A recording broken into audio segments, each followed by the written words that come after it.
Irá me caber aqui falar um pouco sobre autoridade parental no pós-pandemia. E já vou fazer uma pequena separação aqui.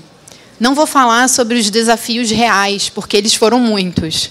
Embora eu não exerça a maternidade, claro que no meu círculo de amizades existem pessoas que exercem a maternidade e a paternidade. Então, tenham a certeza que eu tive contato com essas dificuldades, que elas não foram fáceis de serem enfrentadas, de serem solucionadas e de que alguma resposta tenha sido encontrada.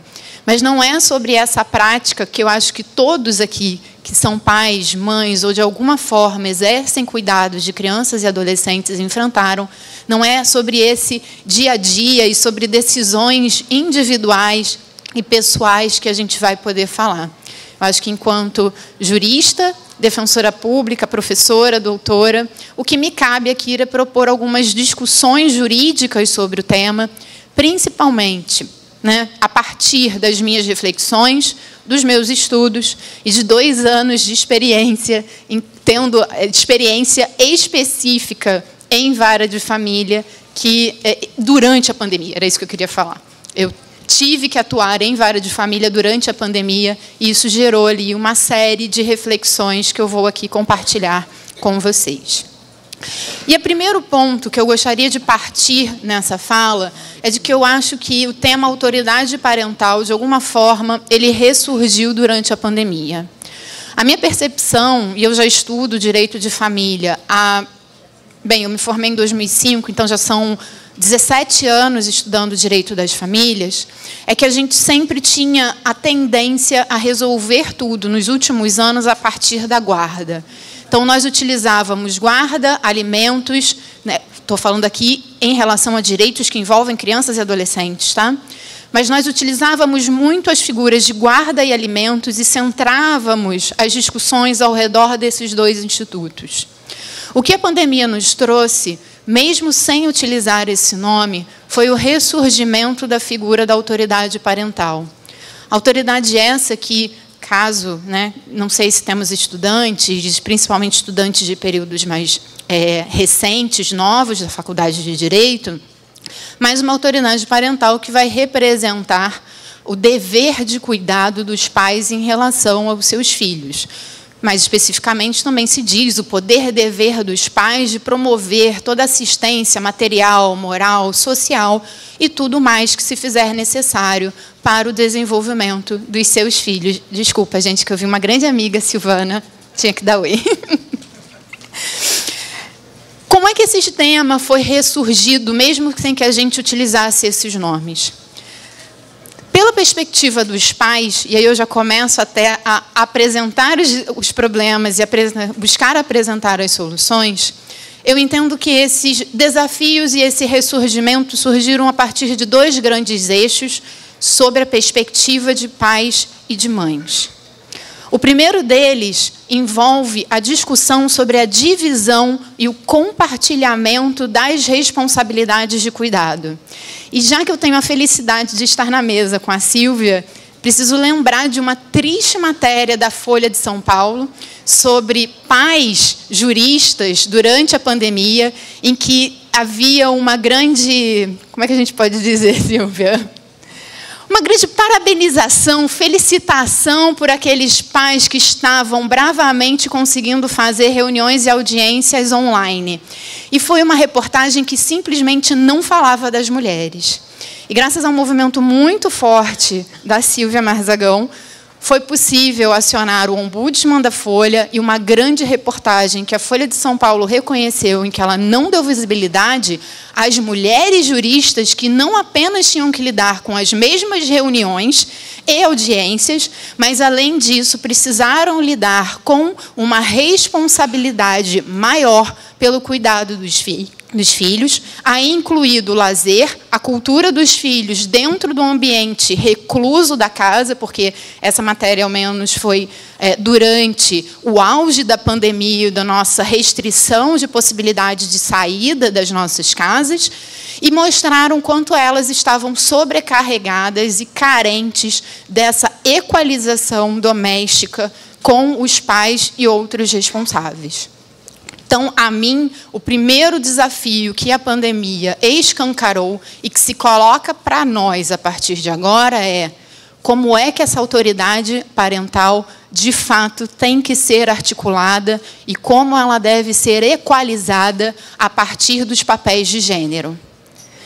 É difícil, eu sou defensora pública, eu não tenho, né? E aí eu aviso, eu sei que eu tenho uma vantagem de que eu não preciso agradar os clientes para não perder salário. Eu sei, isso é realmente uma vantagem, eu preciso reconhecer isto. Mas eu também recebo, como vocês, pessoas que chegam com todo o conhecimento de que é assim, de que ela quer dessa forma, de que o pai paga o alimento e de que a mãe é que cuida, porque sempre foi assim e o mundo é feito dessa forma.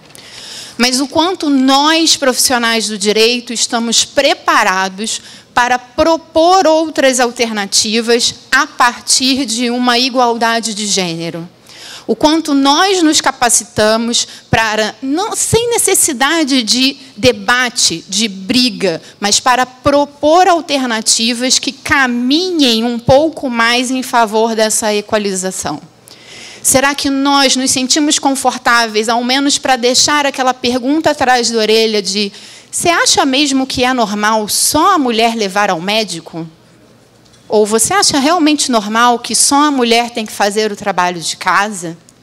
É normal que só a mulher, ou principalmente a mulher, seja responsável por cozinhar os alimentos e você lava a louça? Então, a gente precisa, talvez não nesses termos tão assim, mas a gente precisa questionar o quanto as pessoas acham. Vou dar um exemplo concreto para mostrar que não é tão impossível. Uma das últimas audiências de conciliação que eu fiz, eu trabalho na cidade de Angra dos Reis, então não trabalho na capital. E, gente, é uma outra dinâmica. A última audiência de conciliação que eu fiz, a mulher definitivamente chegou e falou: eu não deixo ele visitar porque ele não me paga pensão. Muito comum. E a primeira coisa que eu tive que falar para ela é: se ele não pagar, a senhora cobre. Mas você não pode proibir de vê-lo, porque isso um dia vai reverter contra você. O convívio dele é para minimizar também a sua sobrecarga e ele precisa aprender a ser responsável por essa criança e por desenvolvê-la dentro das possibilidades de quem ele seja. Ela concordou comigo? Não. Mas o meu papel de informação jurídica estava cumprido. A gente precisa colocar isso, precisa deixar claro quais são as responsabilidades jurídicas e certas escolhas, gente, não nos cabem. O nosso papel é informar, é deixar muito claro sobre aquilo que precisa ser feito de como a lei orienta. Um segundo ponto que eu acho que a gente deveria, vou usar aqui as palavras da Andréia, que a gente deveria ter aprendido na pandemia, se refere a consenso e a consensos parentais. Nós realmente estamos cada vez mais num mundo em que o eu individual tem ascendido de forma muito importante. Pelo menos nos meus estudos, eu realmente reputo isso pelo um domínio neoliberal, em que o sentido de vencer por você mesmo, de lutar e de conseguir, então essa supervalorização do eu tem algo aqui de muito importante. O grande problema é que, embora existam os eus e existam os indivíduos, as pessoas, uma família, ou pelo menos pessoas que decidem ter filhos em conjunto, não podem pensar que existe apenas esse eu e apenas esse indivíduo. E aí torna-se importante considerar o outro. Quem é o outro? Quais são as suas expectativas e como é que nós podemos atingir consensos possíveis? O curioso é que, quando nós pensamos em família como aquele casamento, né, pai, mãe, ou dois pais, ou duas mães que estão casados e residem no mesmo lugar, é natural que a gente pense em consenso. Porque a gente imagina que, se eles estão na mesma casa, uma hora algum acordo vai sair. Seja daqui a 5 minutos ou seja daqui a alguns meses, mas será possível atingir um consenso. É necessário transpor essa ideia, mesmo em situações em que esse casal não resida na mesma residência. A gente precisa, de fato, estimular consensos, estimular que as visões de mundo sejam colocadas, sejam verbalizadas e que haja um encontro. haja a possibilidade de reconhecimento do valor da opinião do outro. Especificamente, isso foi muito importante em um tema durante a pandemia, que foi saúde. Vacina ou não vacina? E aí, gente, não sei se vocês estão acompanhando as redes hoje, o Pará acabou de notificar a existência de um caso de pólio. Nós passamos uma pandemia convencendo as pessoas a se vacinarem, e hoje, 6 de outubro, nós estamos tendo notificação de casos de pólio que estava erradicada no Brasil. Sabe o que isso significa? Que não houve vacina. E sim, já existe pesquisa que demonstra uma menor vacinação, e acreditem, não é na classe pobre, é na classe média com dinheiro que não está providenciando a vacina das suas crianças. Então, o debate sobre consensos em saúde, que nós discutimos sobre vacina durante a pandemia, mas nós podemos estender para qual tipo de medicina a gente quer. É uma medicina mais alopática, menos alopática, mais ou menos intervencionista? Quem é o médico? Como é que se define o médico, um pediatra que vai atender os seus filhos? É conversado ou é imposto? Existe uma filosofia, existe uma diretriz? A gente precisa pensar sobre isso. O mesmo vale para a educação. E coloco aqui dentro da educação o respeito religioso, porque a gente também tem visto crescer de forma perigosa o preconceito, a discriminação racial contra religiões de matrizes africanas. E casos muito errados de reversões ou de modificações de guarda apenas em razão da adoção de determinada prática religiosa. Isso é um risco que a gente não pode ter. E consensos religiosos também são importantes. A prática religiosa, a difusão da cultura que cada um dos pais ostenta para os seus filhos, é um direito fundamental previsto no artigo 19 do ECA. E isso, de modo algum, pode ser esquecido. Mas isso nos exige um esforço de atingimento de consenso. Isso em relação a pais e mães. Mas quem me conhece, ou já me ouviu falar, sabe que eu tenho uma questão muito importante, que é não debater direito das famílias apenas ao olhar dos adultos. É muito fácil falar do olhar dos adultos. Difícil é falar sobre a perspectiva das crianças. Porque isso nos exige um profundo esforço de lembrar que nós fomos crianças e adolescentes, e, em segundo lugar, lembrarmos que nós, embora adultos, não temos conhecimento nem todas as visões de mundo. A criança e os adolescentes, os filhos e filhas, sobrinhos, sobrinhas e afins de cada um aqui, têm as suas visões de mundo baseadas nas experiências que são só deles, os medos, as esperanças, os sonhos que são só deles. Afinal, quem nunca ouviu uma criança dizer que tem medo do escuro e pensou, isso é besteira? Mas no mundo dele, o escuro pode ser amedrontador. E isso não diminui essa experiência. É apenas uma experiência diferente. Então, sob a perspectiva das crianças, a autoridade parental nos traz como profundo desafio a real inclusão das crianças e adolescentes no ambiente familiar. E é curioso porque pesquisas, vou aqui indicar uma fonte, o Instituto Alana, indicam que as crianças são a principal fonte e razão de decisão para o consumo de bens e serviços na família. Mais de 85% do consumo familiar é decidido pelas crianças ou em razão das crianças de uma família. Mas é curiosíssimo que ninguém dê atenção, por exemplo, em caso de dissolução de uma entidade familiar, sobre o que ela acha e o que ela gostaria que acontecesse. É engraçado que nós temos uma intensidade tão grande da participação infantil no consumo familiar, mas nós temos uma baixíssima participação da criança na convivência e no dia a dia familiar. Porque todo mundo aqui, pelo menos uma vez na vida, falou, ela não sabe o que está fazendo. E isso é falso. Então, um desafio profundo é que a gente realmente olhe a criança e o adolescente como uma pessoa titular de direitos, tal como previsto desde 1988, pouco tempo, que inclusive fez aniversário ontem, e nessa bagunça a gente esqueceu. 32 anos, e a gente... Não, 34 anos, errei a conta.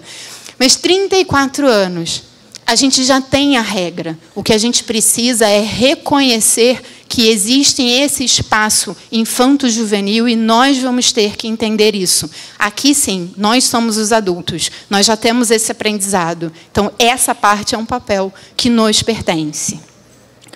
Além disso, precisamos, de forma muito séria, defender, propor e olhar para políticas de proteção e defesa das crianças. Houve déficit educacional, houve déficit de saúde. Quem sabe que outros déficits a gente ainda vai perceber ao longo dos anos, depois de 3 anos de pandemia. Sim, gente, nós ainda não tivemos a pandemia extinta, então estamos sim no 3º ano pandêmico. Isso vai ser muito importante. E os efeitos disso nós não conseguiremos medir agora. Vai demorar de 10, talvez 15, talvez 20 anos. Mas nós precisamos ter atenção para essas políticas. Ainda, e aqui eu encerro, porque eu ainda quero fazer uma junção, mas pensando especificamente nas crianças, nós precisamos ter um cuidado. Os pais, no exercício da autoridade, na sua autoridade parental, precisa, em particular, ter um cuidado sobre o papel das redes sociais e, consequentemente, do uso das redes sociais. Nós passamos muito tempo sem poder ter uma socialização ampliada. Então, se tornou normal nos socializarmos através do iPad, do celular ou de quaisquer outros meios virtuais ou à distância. Será necessário uma profunda reflexão sobre o quanto as redes sociais, em geral, vão ter que cumprir o seu papel a partir de agora. O quanto elas são benéficas, quais são os limites, quanto de compartilhamento de dados e de uso efetivo nós precisaremos ter. Esse daqui talvez eu colocasse como um desafio mais urgente, um pouco mais imediato. Não se conhecem ainda os riscos e as consequências de um elevado uso da internet. Tá? Então, deixo aí para vocês refletirem. Só que no encontro entre pais e mães e crianças e adolescentes, existem os 2 temas que eu quero usar para começar a encerrar minha fala. O primeiro desse encontro é sobre a própria convivência familiar e comunitária. Porque, não sei, acho que compartilho com muitos aqui desse sentimento, o estar em família, o estar num núcleo de afeto, seja pai, mães, mas estar num núcleo de afeto ampliado foi profundamente essencial para a gente entender esses 2 anos e nos sentirmos apoiados para passar por esses 2 anos. E eu tenho a impressão que manter essa convivência familiar e esta convivência comunitária, que comunitária é a escola, é o clube, é o colega da rua, é o vizinho do prédio, não importa, o quanto isso vai ser importante para outras construções e outras conexões de um futuro, inclusive um futuro menos individualista e mais reflexivo sobre o outro, porque a gente vai realmente precisar de um mundo em que a gente se reconheça no outro, para conseguir diminuir litígios. E o último tópico, esse eu não vou avançar muito, porque eu não quero acabar com a palestra do Conrado de amanhã. Eu sou legal. Mas é o meu tema favorito, que é o meu tema de tese, é o meu tema do meu livro, que é guarda. Eu acho, ao menos, eu defendi a minha tese de doutorado um pouco antes do término da pandemia, mas eu hoje tenho muito mais segurança para dizer, e vamos ao choque, respirem fundo depois da minha frase, ok? A guarda precisa acabar. Não deu certo essa ideia de que alguém fica sozinho com o cuidado. A gente achou por muito tempo que quem tem a guarda tem o domínio inteiro sobre o filho. Eu acho que o que a gente tem cada vez mais confirmado é que a guarda ela não serve mais para isso. Porque a guarda, em nenhuma medida, ela altera, ela afeta o dever dos pais. A gente pode distribuir o quanto cada um vai fazer, as intensidades, ou talvez algumas tarefas. Mas ser pai ou ser mãe, em nenhuma medida, ela é modificada por guarda nenhuma. E talvez a gente precise se dar conta e se confrontar em relação a isso. Porque o estar com o seu filho não vem só da guarda, vem da autoridade parental. O ter que cuidar do filho vem da autoridade parental. O ter que pagar pela saúde, pela educação, por onde ele vai morar, pela roupa, pelo remédio, não decorre da guarda. Tudo decorre da autoridade parental. Então, esses 2 últimos anos se mostraram, a mim, muito importantes para a gente se confrontar também com alguns temas muito prefixados no direito das famílias. Guarda, também acredito que vai ser o mais difícil, porque ele fala sobre poder. Você ainda quer ter poder, você ainda quer achar que pode mandar e controlar. Acho mesmo que vai ser o mais difícil. Mas, como estamos aqui entre profissionais, me sinto à vontade para dizer, precisaremos, e reforço, olhando para o outro e além de nós mesmos, talvez reconhecermos que a gente vai precisar diminuir esse controle e aumentar ao cuidado, aumentar o nível, o grau e a preocupação de cuidado de pais e filhos nessa grande rede. Obrigada.